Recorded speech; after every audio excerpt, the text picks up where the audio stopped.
IFF leadership became aware the policymakers that make decisions for our members really don't know what we do. And so they developed this program called Fire Ops 101, which is basically a small glimpse of the life of a firefighter, our members, just for one day. Fire Ops 101 is a wonderful opportunity for our policymakers, opportunity to figure out what it is that firefighters do on a day-in, day-out basis. Policymakers make decisions, large monetary decisions about their fire department, their needs for staffing, their needs for equipment. And when they get out here in an environment like this, they get a better understanding of what it is that we need to do our jobs and to provide the best level of service we can to our communities.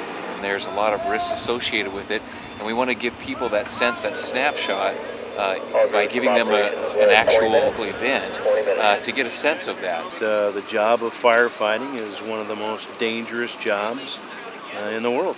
It's time-critical work, and it's labor-intensive. And a lot of people watch TV or watch a movie, and that's their view of what the job of a firefighter is, and it really isn't that way.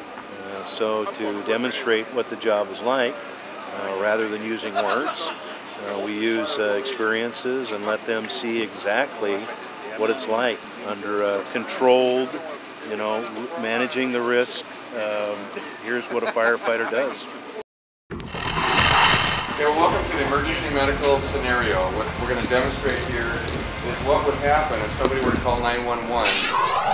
What happened here is this person fell off a ladder, it looks like, hit his head, he's bleeding.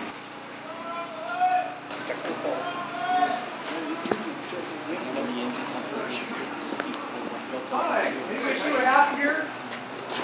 Keep doing what you're doing. Just keep doing what you're doing. Did you see what happened? No, he fell off the ladder. I just got here and I called him, but he did not respond. Do you know this gentleman? No, I do not. Okay. Does anybody here know him? Good job. Keep it going. Keep the rhythms and breathe. Good job. Check for pulses. No pulses, no radio, no trauma, nothing lower. Still nothing. Keep going. You're doing a good job. There you go. Okay, this firefighter is going to take care of the airway, which is the mouth part. He's going to give oxygen. And he has what's called a bag valve mask, which is a bag, and he's going to be giving the patient oxygen. Okay. The other firefighter is going to be looking up the automatic external defibrillator. He's going to check the rhythm of his heart to see what rhythm is in. No shock advised. All right way going in. The machine will actually talk to him. These AEDs will talk, and it'll tell him shock advised or no shock advised. If a shock is advised, they're going to clear the patient. Everybody's clear. Everybody clear? Clear of patient. Deliver shock. Shocking. Press shock delivered. Analyzing heart rhythm. Do not touch the patient. What do you got, John? Hey, we've got a 40, 50-year-old male here fell off the ladder unwitnessed. We have CPR right away. This gentleman found him. Come here. We're going to let CPR rapidly. Jones and the rest. The CPR guys used everybody, all of us who were standing around watching, all of a sudden, slowly but surely, they grabbed us all in to hold a bag or do chest compressions or something like that. And it was really interesting that four is a tough stretch to get the work done, so you need more extra help. And if they had 6, it would be a lot better. If they had 8, it would even be better. Yeah, showing up to work on one person. Yeah, no, that was pretty amazing. And your arms are all intertwined. It's kind of like that old twister game. Yeah. Get your elbow out of the way. I need to be there. Well, on the EMS side, it also demonstrates, how critical it is, especially for ALS incidents, about how many bodies or how many people you need to provide chest compression. Somebody's looking at doing, airways, intubations, and other different aspects of it. And so just having a 2-person team is inadequate. So you really need multiple units, multiple bodies to be more effective.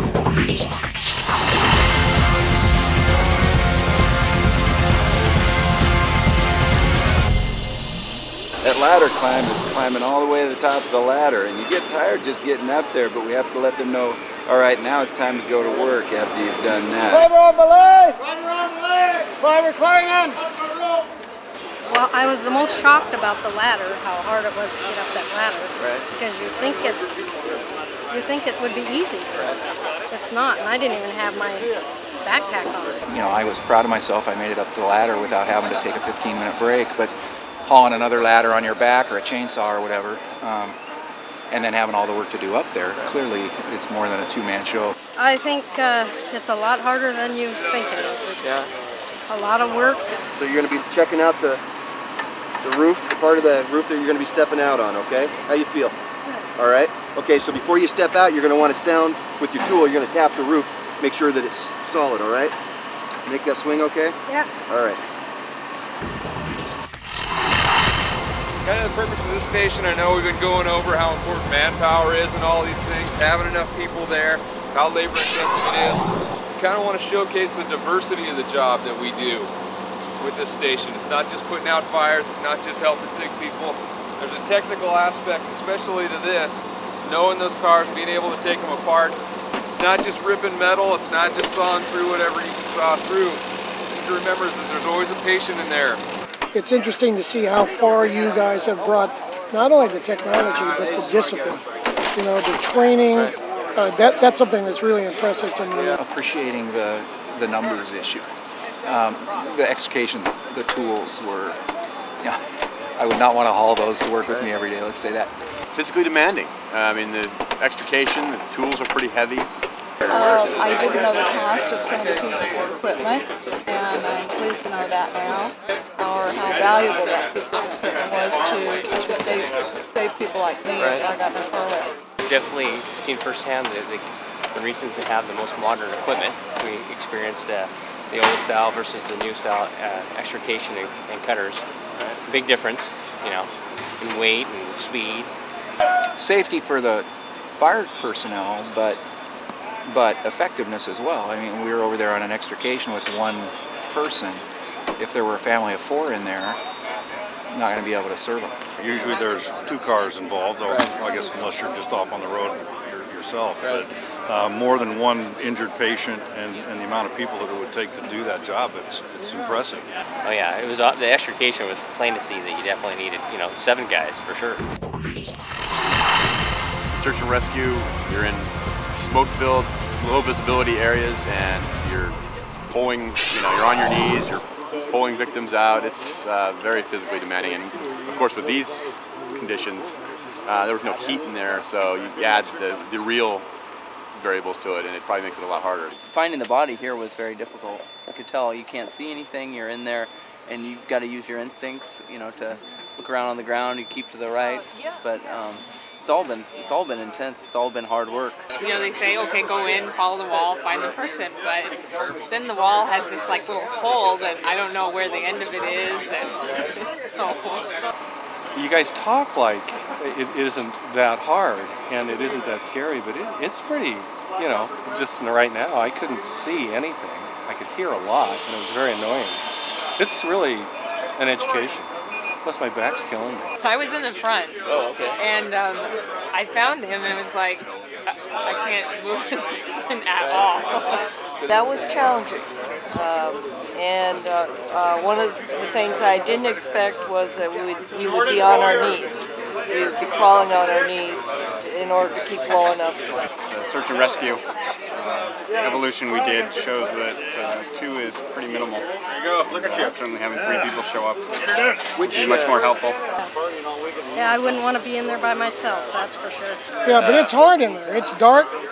You got all these things going on simultaneously, and being able to pull that out. The big this decision of, is it a rescuable situation? Is it a recovery or rescue? Yeah. I think there's some obviously some things we can do to enhance the fire service that we're providing to the community. One of the things we talked about was over here in the search and rescue trainer.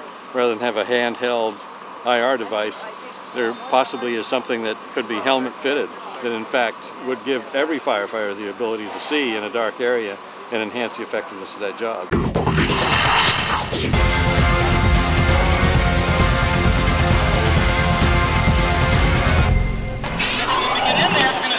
You have to be on your knees yet. You guys are going to stay down low. They're going to crouch down and move forward in there.